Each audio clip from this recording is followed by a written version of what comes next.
Hello दोस्तों, welcome to Edify Academy for commerce. तो आज दोस्तों हम लोग लेकर के आए क्लास 12 सेमेस्टर 3 का इकोनॉमिक्स का पार्ट नंबर 6, जो कि नेशनल इनकम चैप्टर हम लोग पढ़ रहे। नेशनल इनकम टोटल 3 चैप्टर्स आप लोग का सिलेबस में 1, 2, 3 वो तीनों ही हम लोग लेकर के एक साथ चल रहे हैं। आज हम लोग का वो 3 चैप्टर मतलब मिला करके पार्ट नंबर 6 है।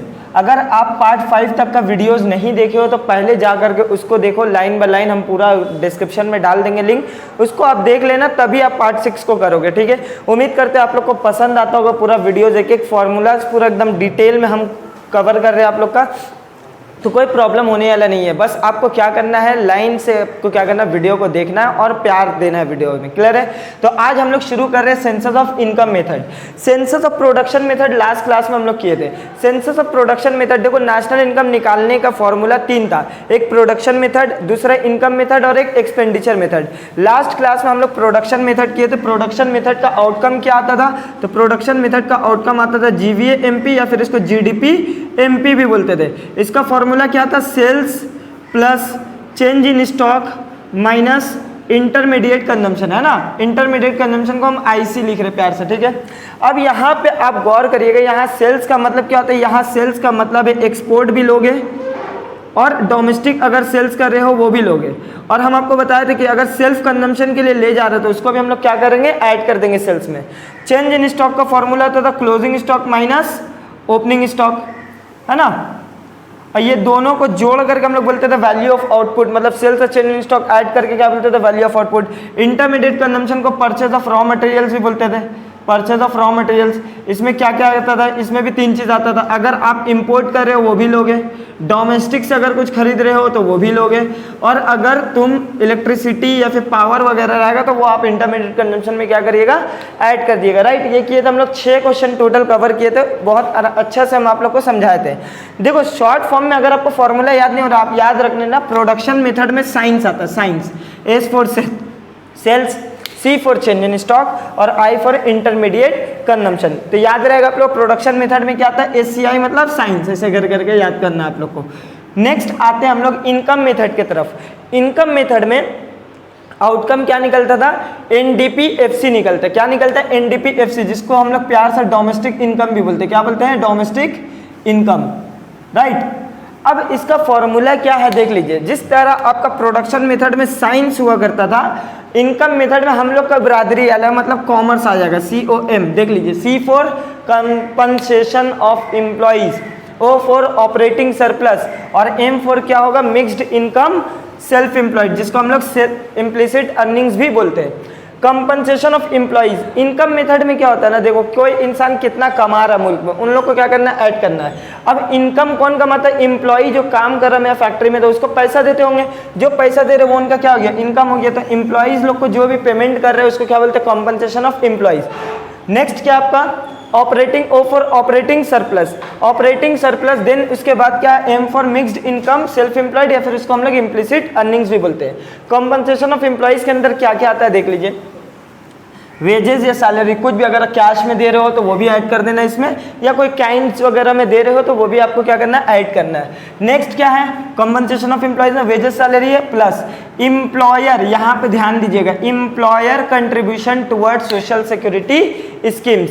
मान लो इम्प्लॉई जो फैक्ट्री में मेरा काम कर रहा, हम इम्प्लॉयर है, काम करवा रहे, तो इम्प्लॉई लोग के लिए ना कुछ खर्चा गवर्नमेंट मतलब जो है इम्प्लॉयर कर देता है। जैसे एग्जाम्पल, उन लोग के बिहाफ में PF भर देता है इम्प्लॉयर, उन लोग के बिहाफ में ESI भर देता है। ये सब वर्ड सुने होगा आप लोग, PF क्या होता है, ESI क्या होता है, नहीं सुने तो टैक्स में जब आप लोग आगे पढ़ोगे, मतलब इम्प्लॉई लोग का कुछ बेनिफिट्स के लिए हम लोग कुछ पैसा हटा के रखते हैं, ताकि अगर इम्प्लॉई बूढ़ा हो जाए, कंपनी से निकलेगा, तो उन लोग को रोजगार का जो जरिया है वो क्या करता है? पैसा हटा हटा करके उन लोग सैलरी से रखा जाता है।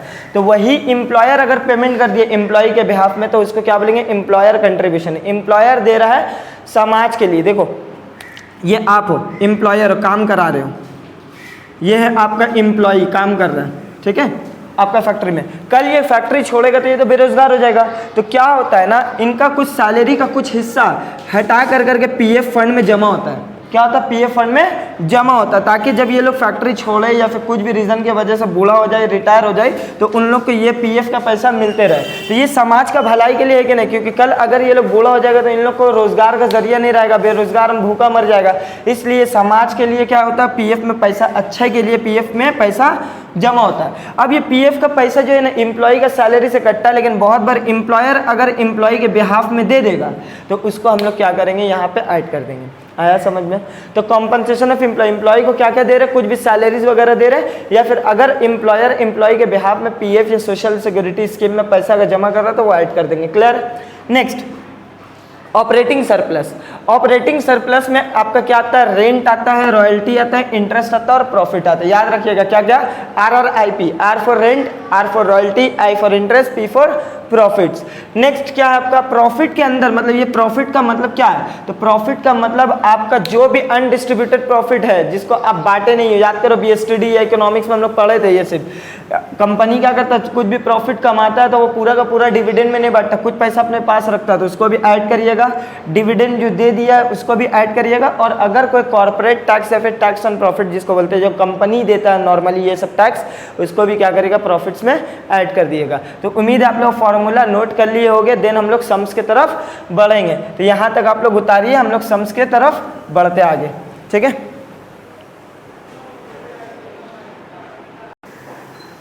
चलिए आप लोग को एक क्वेश्चन बोर्ड में नजर आता होगा, कैलकुलेट करने क्या बोला है, एनएनपी एमपी निकालने बोला। ठीक है, एनएनपी एमपी हम आप लोग को बोले थे। देखो कन्वर्जन में आप लोग को हम यहाँ पे फिर से एक बार लिख दे रहे, ग्रॉस और नेट। ग्रॉस से नेट में जाना है तो क्या करना पड़ेगा, माइनस डिप्रिसिएशन, और नेट से ग्रॉस में जाना है तो प्लस डिप्रिसिएशन। राइट, फिर उसके बाद नेशनल था और डोमेस्टिक था। नेशनल से अगर डोमेस्टिक में जाना है तो माइनस NFIA, और डोमेस्टिक से आपका नेशनल में जाना है तो प्लस NFIA। देन उसके बाद क्या था आपका, मार्केट प्राइस और फैक्टर कॉस्ट। मार्केट प्राइस से फैक्टर कॉस्ट की तरफ जाना है तो आपको माइनस NIT, और फैक्टर कॉस्ट से मार्केट प्राइस की तरफ जाना है तो प्लस NIT। हम फॉर्मूला आप लोगों को फिर से कन्वर्जन का लिख दिए। देखना, हम आप लोग बोले थे 8 कंपोनेंट था, जीडीपी, एमपी, एनडीपी, एफसी। हम बोले थे उसमें से कोई भी एक निकालने के लिए कुछ ना कुछ एक दिया हुआ रहेगा। लेकिन जब हम लोग लास्ट क्लास किए थे प्रोडक्शन मेथड में, तो हम बोले थे ऐसा आपको दिया हुआ नहीं रहेगा तो समझ जाना या तो ये क्वेश्चन इनकम मेथड से बनेगा, या प्रोडक्शन मेथड से, या एक्सपेंडिचर मेथड से। प्रोडक्शन मेथड का फॉर्मूला आप लोग पता है, sales plus change in stock minus intermediate consumption, science. और इसका फॉर्मूला में कॉम आता है, commerce. C for compensation of employees, O for operating surplus, M for mixed income जिसको इम्प्लिसिट अर्निंग्स भी बोलते हैं। अब यहाँ पर एक गौर करिएगा, ध्यान दीजिएगा, आपका क्वेश्चन में निकालने क्या बोला, NNP MP। इसको निकालने के लिए हम क्या बोले थे, कोई ना कोई एक दिया हुआ रहेगा। अगर नहीं दिया हो तो समझ जाना वो तो प्रोडक्शन मेथड से, इनकम या एक्सपेंडिचर से बनेगा। राइट, तो यहाँ पे आप लोग को दिया हुआ नहीं है तो समझ जाना ये 3 मेथड में से कोई एक मेथड से बनेगा। अब आपको पता है कि ये वीडियो जो है वो इनकम मेथड का बन रहा, तो ये इनकम मेथड से ही बनेगा, लेकिन आपका एग्जाम में तो लिखा हुआ नहीं रहेगा कि ये इनकम मेथड से बनाना है या प्रोडक्शन मेथड से। तो उस टाइम में आपको क्या करना पड़ेगा, खुद से क्वेश्चन का डेटा देख करके समझना पड़ेगा कि ये इनकम मेथड से बनेगा या प्रोडक्शन मेथड से बनेगा या फिर एक्सपेंडिचर मेथड से बनेगा। समझ में आया? तो यहाँ पे क्वेश्चन का डेटा देख करके आपको क्या लग रहा है, वेजेस है, सैलरी है, इंटरेस्ट है, सोशल सिक्योरिटी, एम्प्लॉयर है, आपको देख करके क्वेश्चन समझ में आ जाएगा ये इनकम मेथड का फॉर्मूला से ही बनेगा। ठीक है, और क्या दिया हुआ, रेंट दिया हुआ 300, कंजम्पशन ऑफ फिक्स कैपिटल है, कॉर्पोरेट टैक्स है। राइट, ठीक है, चलिए आते हम लोग बनाते हैं। सबसे पहले इनकम मेथड से फॉर्मूला हम लोग पता है क्या निकलता है, इनकम मेथड से हम लोगों का निकलता है NDP FC निकलता है। राइट, फॉर्मूला क्या है, कॉम्पनसेशन ऑफ एम्प्लॉइज। फॉर्मूला हम लोग लिखते हैं compensation of employees plus operating surplus plus mixed income self employed. हम सिर्फ मिक्स्ड इनकम लिख रहे हैं, आप लोग पूरा लिखना। ठीक है, मिक्स्ड इनकम सेल्फ एम्प्लॉयड। ठीक है, आगे चलते हम लोग कॉम्पनसेशन ऑफ एम्प्लॉइज। देखो कॉम्पनसेशन ऑफ एम्प्लॉइज हम लोगों का डायरेक्ट दिया हुआ है, क्वेश्चन में नहीं दिया हुआ ना डायरेक्ट कॉम्पनसेशन ऑफ एम्प्लॉइज। तो कॉम्पनसेशन ऑफ एम्प्लॉइज का फॉर्मूला क्या होता है, देखिए कॉम्पनसेशन ऑफ एम्प्लॉइज में आपका क्या आता था, वेजेस सैलरीज है ना, वेजेस सैलरीज कैश में दे या फिर काइंड में दे। और क्या आता था, एम्प्लॉयर अगर कुछ भी खर्च कर रहा है, एम्प्लॉयर कंट्रीब्यूशन सोशल सिक्योरिटी है ना, employer contribution in social security या फिर टुवर्ड सोशल सिक्योरिटी स्कीम। हम अभी आप लोग पूरा लिख करके दिखा रहे हैं, नेक्स्ट क्वेश्चन में शॉर्ट में हम लिख देंगे। ठीक है, वेजेस एंड सैलरीज कितना है, वेजेस एंड सैलरीज 1000 है। एम्प्लॉयर का कंट्रीब्यूशन ये हो गया, एम्प्लॉयर का कंट्रीब्यूशन क्या है, ये रहा देखो, एम्प्लॉयर्स का कंट्रीब्यूशन है कितना 100, तो एम्प्लॉयर कंट्रीब्यूशन भी हो गया, ठीक है। तो ये कितना आया 1100 आया, क्लियर। तो यहाँ पे आप लिख दो कंपनसेशन ऑफ एम्प्लॉयज में 1100 plus operating surplus. Operating surplus का फॉर्मूला क्या होता था, RRIP है ना, RRIP, R फॉर रेंट, फिर R for royalty, I for interest और P फॉर प्रॉफिट, राइट। देखिए रेंट दिया हुआ है क्वेश्चन में, जी सर रेंट दिया हुआ 300 लिख दो। रॉयल्टी दिया हुआ है क्वेश्चन में, नहीं सर रॉयल्टी नहीं दिया हुआ, तो रॉयल्टी की जगह में क्या ले लेंगे 0। इंटरेस्ट दिया हुआ है, इंटरेस्ट यस सर इंटरेस्ट दिया हुआ 400। प्रॉफिट, अब हम आपको प्रॉफिट का मतलब बताए थे, प्रॉफिट का मतलब क्या होता है, डिविडेंड भी होता है, अनडिस्ट्रीब्यूटेड प्रॉफिट भी होता है, राइट। तो देखो सबसे पहले आपका डिविडेंड है प्रॉफिट में, ये प्रॉफिट का है, ठीक है, डिविडेंड प्लस अनडिस्ट्रीब्यूटेड प्रॉफिट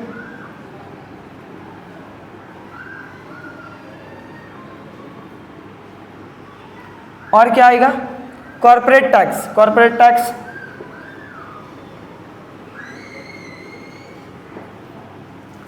और कुछ है, और कुछ देख लीजिए, नहीं है सर, बाकी सब कुछ हम लोग ले लिए। तो 300 प्लस 400 प्लस डिविडेंड कितना है, राइट 200 है डिविडेंड, अनडिस्ट्रीब्यूटेड प्रॉफिट कितना है 60 और कॉर्पोरेट टैक्स कितना आपका 50। ऐड करिए 300 प्लस 400, ये आएगा 110, 310 कितना आया, कैलकुलेट करो, 700, 1010, 1010। तो ऑपरेटिंग सरप्लस आया 1010 plus mixed income. Mixed income को सेल्फ एम्प्लॉयड भी बोलते हैं, देखिए दिया हुआ है क्वेश्चन में, मिक्स्ड इनकम सेल्फ एम्प्लॉयड जिसको बोलते हैं, नहीं दिया हुआ सर, मिक्स्ड इनकम नहीं दिया हुआ हम लोगों का, एक बार फिर से देख लीजिए, मिक्स्ड इनकम नहीं है हम लोगों का। तो यहाँ पे हम लोग मिक्स्ड इनकम 0 लेंगे, तो कितना आया 1100 प्लस 1010, यह आया आपका 2110 करोड़, ठीक है। हम लोगों को निकालने क्या अभी NDPFC निकाले, क्या हम लोग को NDPFC निकालने बोला था, नहीं ना, तो हम लोग क्या करेंगे नाउ, इसके बाद नाउ निकालना क्या है NNP-MP। अब देखो इसको निकालने के लिए हम बोले थे ना कोई एक कंपोनेंट चाहिए हम लोगों को, निकल गया एक कंपोनेंट्स, आराम से कन्वर्ट कर सकते हैं इस फॉर्मूला से, जी सर। क्या निकले हम लोग का NDPFC निकाल लिए हम लोग, कन्वर्ट करो, NN सेम है, डोमेस्टिक में हो आप, इधर से इधर जाना है, डोमेस्टिक से नेशनल में जाना है, तो देखो डोमेस्टिक से नेशनल में जाने के लिए क्या करना पड़ेगा, plus NFIA। Next factor cost में आप मार्केट प्राइस में जाना है, फैक्टर कॉस्ट से मार्केट प्राइस में जाने के लिए क्या करना पड़ता है, प्लस NIT। NDPFC आपका निकला 2110।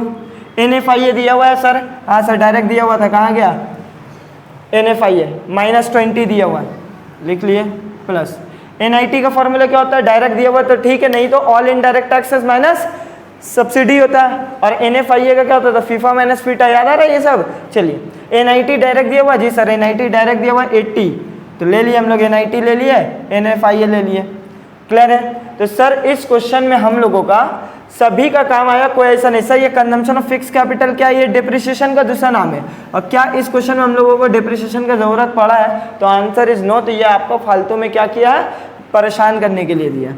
2110 -20 प्लस 80 कितना आ रहा है, देखो -20 प्लस 80, ये आपका आया 2170 करोड़। उतार लीजिए,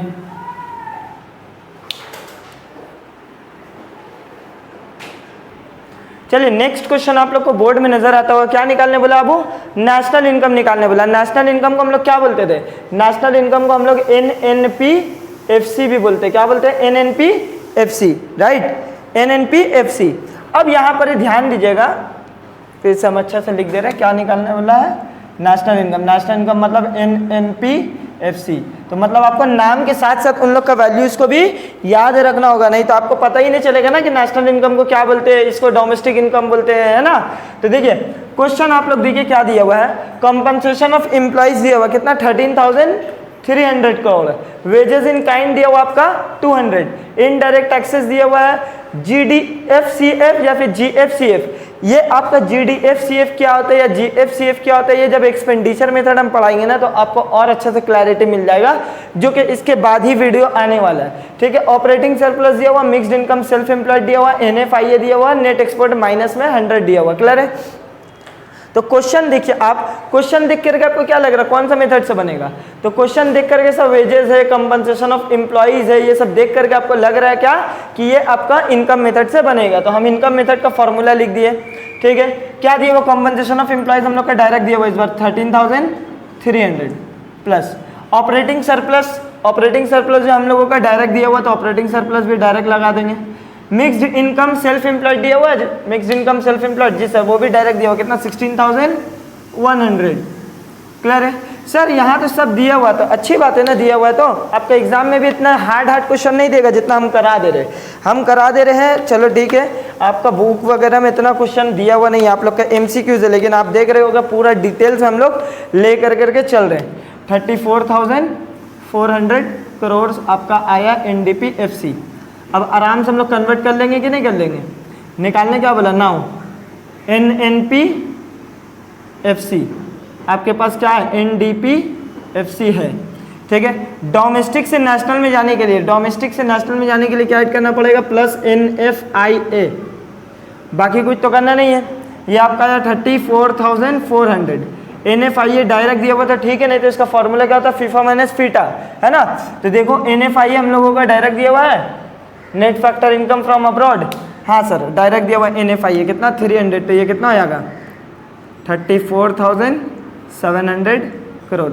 सर ये तो बहुत सस्ता में निकल गया ये क्वेश्चन, बाकी ये इतना कुछ जो दिया हुआ था, ये दिया हुआ था, ये दिया हुआ था, वेजेस वगैरह ये सब किस लिए दिया हुआ था, परेशान करने के लिए, और कुछ भी नहीं, किस लिए परेशान करने के लिए दिया था। चलिए रिकॉर्ड करिए, यहाँ तक का इजी क्वेश्चन था। देखिए ये क्वेश्चन जो है ना, ये क्वेश्चन लास्ट क्वेश्चन है इनकम मेथड का, बहुत ज़बरदस्त क्वेश्चन है, स्टार मान लो ये सब क्वेश्चन को, ठीक है।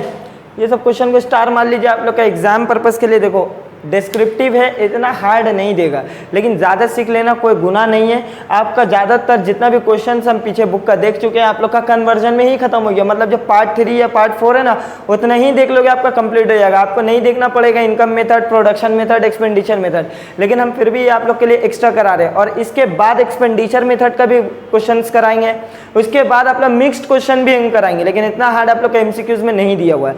लेकिन हम जो आप लोग करा रहे हैं ये CBSE वाले लोग के लिए भी है, ISC वाले लोग भी देख सकते हैं जिनका डिस्क्रिप्टिव है। CUET का एग्जाम जब होता है आपका कॉलेज एंट्रांस का, वहाँ पे यही सब क्वेश्चन आता है, तो आपका प्रिपरेशन हम बहुत हाई लेवल का करा दे रहे हैं। BCom में भी आओगे ये सब मिलेगा आप लोग को, वहाँ पे भी आप लोग को कुछ करना नहीं पड़ेगा, बस इतना कर लो इनफ है। हम लोग इतना ही ऐसे ही पढ़ाई करते हैं, हम लोग का लेवल हमेशा ऊपर रहेगा। आपको एकदम हैंडीकैप वाला क्वेश्चन हम नहीं कराएंगे कि देखो बुक का पीछे आए क्वेश्चंस को देखो और टिक मारना सीखो, ये आपको आना चाहिए, सिलेबस में रहे या नहीं रहे आपको आना चाहिए, ठीक है। कहीं पे भी हम लोग नहीं लिखा हुआ वेस्ट बंगाल सिलेबस मतलब इजी वाला नेशनल इनकम है या फिर इजी वाला PL एप्रोप्रिएशन है, गुडविल है। हार्ड आ गया तो क्या करोगे बैठ करके वहाँ पे।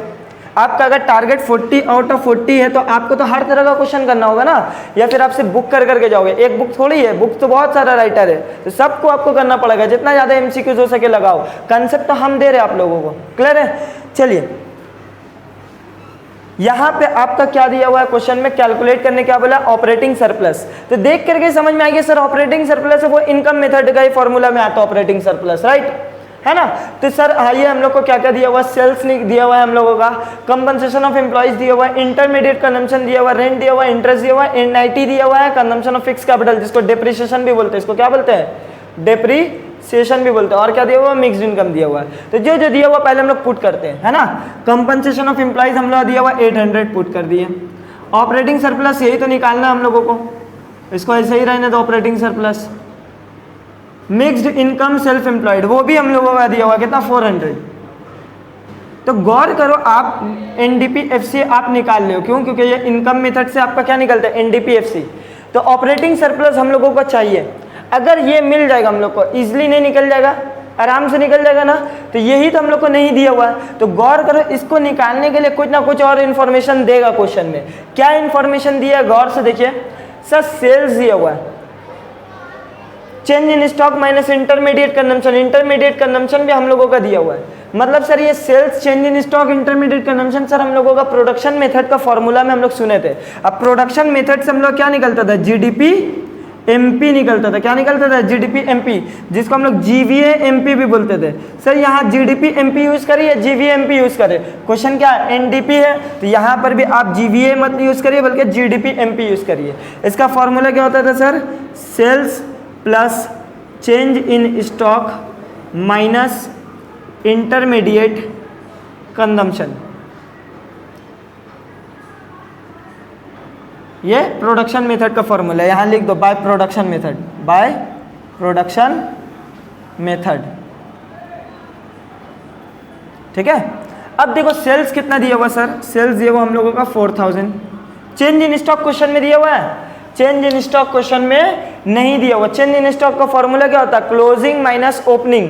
क्या वो भी दिया हुआ क्लोजिंग स्टॉक या ओपनिंग स्टॉक, नहीं दिया हुआ, तो हम लोग क्या ले लेंगे, जीरो। नहीं दिया हुआ तो जीरो लेंगे। इंटरमीडिएट कंजम्पशन, इंटरमीडिएट कंजम्पशन हम लोगों का दिया हुआ कितना, 600। तो यहाँ से आपका जीडीपी एमपी कितना है, 4000 में से 600 अगर लेस करोगे तो 3400 करोड़ आपका आया। क्या, जीडीपी एमपी आया। क्या आया, जीडीपी एमपी। अब देखो हम लोगों को चाहिए क्या, एनडीपी एफसी चाहिए अगर ऑपरेटिंग सरप्लस निकालना है। और एनडीपी एफसी निकालने के लिए हम लोग के पास क्या है, जीडीपी एमपी है, तो कन्वर्ट नहीं कर सकते हो आप लोग, आराम से कन्वर्ट कर लो। ये लो साइड में, यहाँ पे हम कर रहे हैं रेड पेन से या ब्लैक पेन से ही करते हैं। देखिए हम लोग निकालना क्या है, एनडीपी एफसी चाहिए हम लोगों को। निकला हुआ क्या हम लोगों के पास, जीडीपी एमपी निकला हुआ है।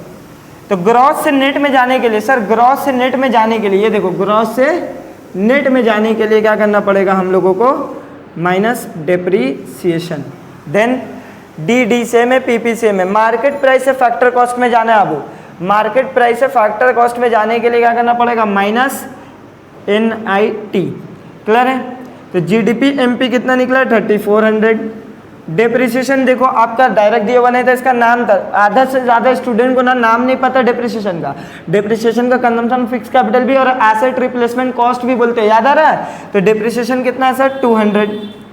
NIT कितना दिया हुआ है, NIT डायरेक्ट दिया हुआ है, हाँ सर NIT डायरेक्ट दिया हुआ। नहीं दिया हुआ रहता तो all indirect taxes minus subsidy रहता, बोल रहे थे हम लोग। तो यहाँ पे आपका 3400 में से 700 लेस कर दोगे तो कितना आएगा, 3400 माइनस 700, तो ये आपका है 2700। क्या निकल करके आ गया, अब आपको NDP FC निकल करके आ गया। यहाँ पे पुट कर दो NDP FC कितना, 2700। ये यहाँ आएगा तो माइनस 800, ये भी यहाँ आएगा माइनस 400। यहाँ बचेगा क्या, सिर्फ और सिर्फ ऑपरेटिंग सरप्लस। यहाँ से आपका ऑपरेटिंग सरप्लस आ गया। Therefore operating surplus is equal to